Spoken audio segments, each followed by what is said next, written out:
આજનો પ્રોજેક્ટ છે પવનપુત્ર એનર્જી, જ્યાં તમે તમારા ઘર, factory, apartment, school, college, hostel તેમજ આપની જમીન પર સોલાર પ્રોજેક્ટ કરી આપીશું. તો રાશિની જુઓ છો તો આજે જ કોન્ટેક્ટ કરો પવનપુત્ર એનર્જી.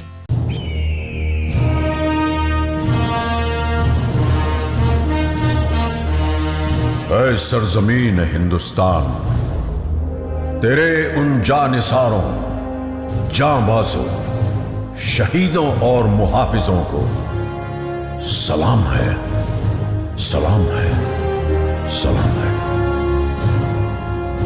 जिन्होंने अपनी बहादुरी की कलम से फतह की एक और बेमिसाल तारीख लिख दी.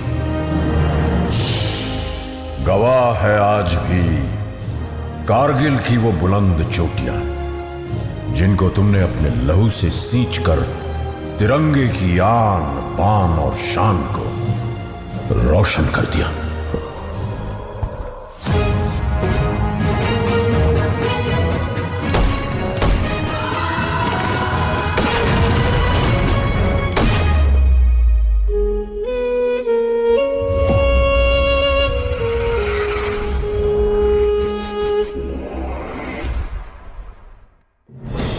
सन 1999 पड़ोसी मुल्क पाकिस्तान ने बगैर किसी आभास के अपने सैनिकों को एलओसी पार कर भारत की सीमा के अंदर भेज दिया.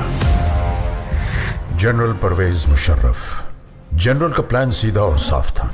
सर्दियों की चरम पर प्रशिक्षित कमांडोज को जिहादी जामा उड़ाकर भारत की सरहद के पार भेजना, वहां पोस्ट और बंकर पर कब्जा करके कश्मीर और लद्दाख को जोड़ती कड़ी को तोड़ना.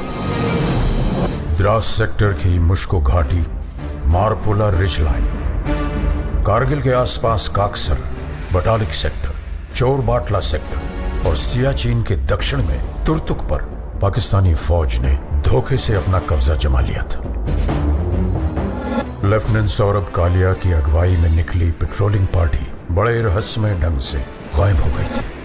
कुछ दिनों के बाद उनका क्षत विक्षत शव पाकिस्तानी सेना ने हमें सौंपा.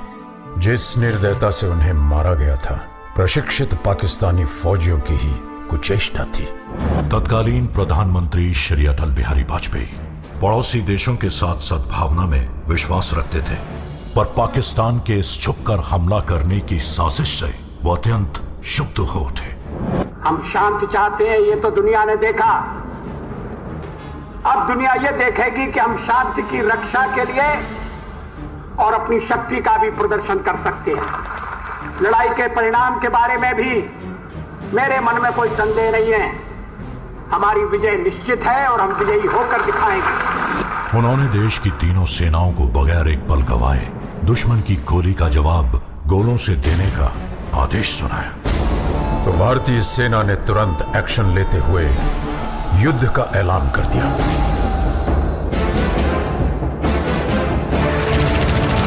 Chief of army staff general VP Malik के नेतृत्व में लड़ी गई कारगिल की जंग अपने आप में सैनिक रणनीति और साहस का एक उदाहरण है. ऑपरेशन का नाम था ऑपरेशन विजय. थल सेना दुश्मन को खदेड़ रही थी, अब आसमान से आग बरसाने की पारी थी. वर्तमान वायुसेना प्रमुख wing commander BS Dhanoa Kargil युद्ध के दौरान फाइटर स्क्वाड्रन के कमांडिंग ऑफिसर थे. Squadron leader Ajay Ahuja, K Nachiketa और स्क्वाड्रन लीडर रघुनाथ नाम्बियार जैसे दिलेर फाइटर पायलट भी कारगिल के हवाई हमलों में नायक के तौर पर उभरे. नाम दिया गया ऑपरेशन सफेद सागर. इसी दौरान भारतीय नौसेना भी सक्रिय हो उठी. वाइस एडमिरल माधवेंद्र सिंह की अगुवाई में पूर्वी और पश्चिमी बेड़े एकत्रित हुए और तुरंत उत्तरी अरब सागर से कराची बंदरगाह की घेराबंदी कर दी गई. भारतीय नौसेना के इस मिशन का नाम था ऑपरेशन तलवार. इतिहास बदलने जा रहा था.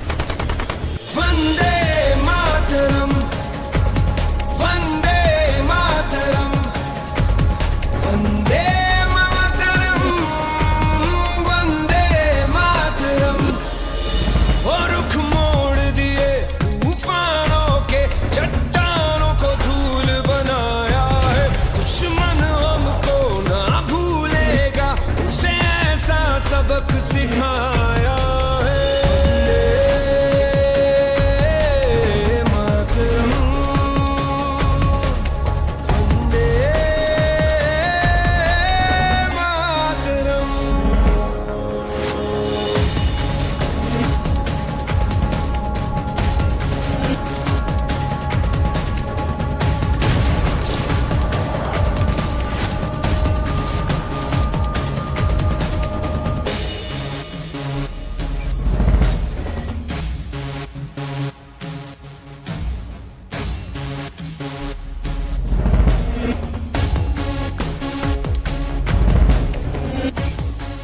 Colonel Joshi on the radio set. After the another bunker was captured, my company's success की नलवाज ये दिल मांगे मोर. चाहे आंधी चले तूफान उठे बढ़ता ही रहे तू रुके नहीं जब तक है फलक जब तक है ज़मीं मेरा दिल ये कहे कभी झुके नहीं बस यूं ही लहराए तिरंगा बस यूं ही लहराए तिरंगा वंदे मातरम वंदे मातरम वंदे मातरम वंदे मातरम। अगर मुझे अपने खून को साबित करने से पहले मौत आ गई तो कसम से मैं मौत को ही मौत की नींद सुला दूंगा। कारगिल का ये युद्ध भले ही उच्च अधिकारियों की विस्तृत प्लानिंग और रणनीति के अनुसार लड़ा गया हो, लेकिन इसे जीतने वाले औसत 20 से 25 साल की उम्र के वो नौजवान सैनिक ही थे जो शेरों की तरह दुश्मन पे टूट पड़े। ये वो बेटे थे जिन्हें अपनी माँ के आत्मसम्मान की चिंता अपनी जान से कहीं ज्यादा थी। पूरे विश्व पटल पर भारतीय विजय का डंका बजने लगा। आज हमारा भारत विश्व में एक नई शक्ति बन के उभर रहा है। कारगिल की ये विजय उस नए भारत की नींव का पत्थर है, क्योंकि इस युद्ध में बही खून की हर एक बूंद ने हमारे आज को सींचा है।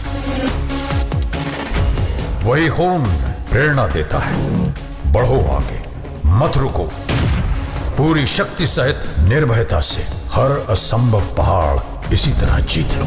सीने में जो भारत भूमि के प्रति प्रेम है वो पूर्ण प्रज्वलित हो। जब संपूर्ण विश्व के शीर्ष शिखर पर भारत का ध्वज फहराएगा, तब मेरे देशवासियों हर दिन विजय दिवस कहलाएगा। मां भारती के लिए बलिदान देने वालों की याद में निर्मित राष्ट्रीय समर स्मारक उन्हें समर्पित है।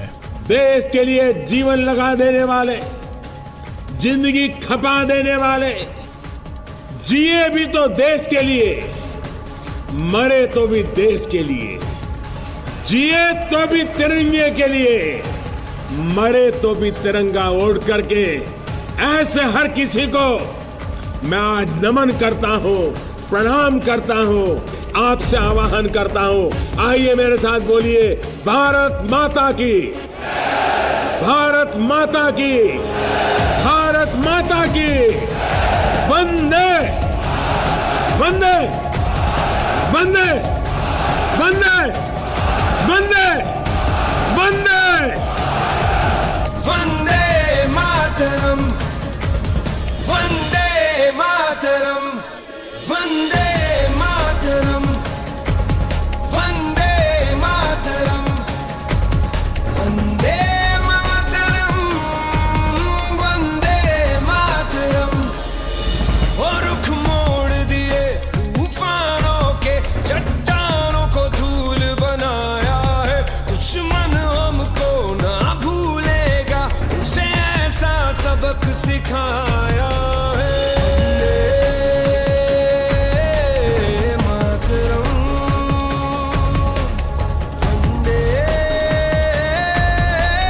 मातरम वंदे मातरम वंदे मातरम वंदे मातरम वंदे मातरम।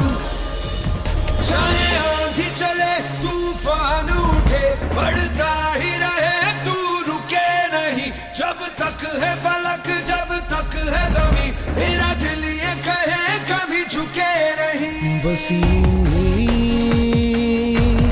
लहराए तिरंगा लहराए तिरंगा बस यूं ही लहराए तिरंगा। वंदे मातरम वंदे मातरम।